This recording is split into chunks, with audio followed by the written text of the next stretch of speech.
Le Moyen Âge, les seigneurs et les châteaux forts. Les seigneurs. Au Moyen Âge, ce sont les seigneurs qui possèdent le pouvoir et les terres. Leur domaine s'appelle la seigneurie. Les seigneurs protègent les habitants de leur domaine en échange d'impôts, de taxes et de corvées. Ils se font construire des châteaux forts afin de pouvoir s'y réfugier en cas de guerre. Le seigneur y garde aussi des réserves de nourriture et d'armes. Ils combattent aux côtés des chevaliers pour agrandir leur territoire.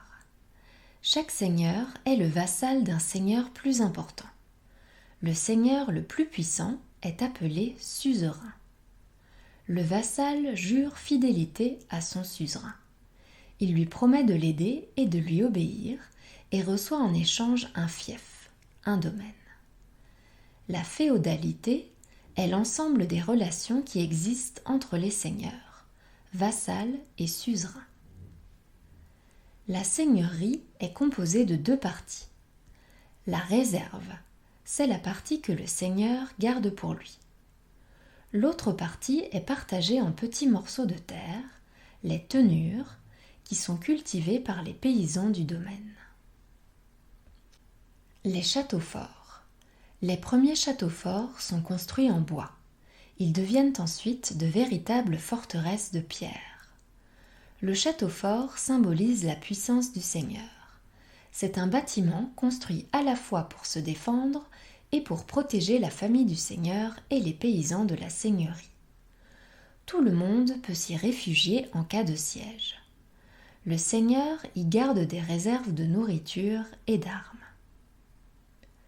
Faire le siège du château est le seul moyen de l'attaquer. Il s'agit de l'encercler afin d'empêcher son approvisionnement en nourriture et d'affamer la population pour qu'elle se rende ou soit trop affaiblie pour combattre. Le mur d'enceinte ou rempart sont des murs épais qui constituent l'enceinte du château. Les meurtrières sont de petites ouvertures dans le mur pour voir les ennemis et tirer des flèches sans être vu.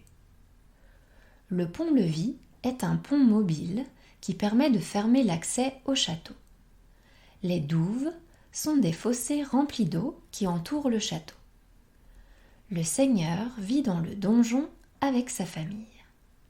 Le chemin de ronde permet aux soldats de faire le tour du château pour surveiller au loin l'arrivée des ennemis. Le Moyen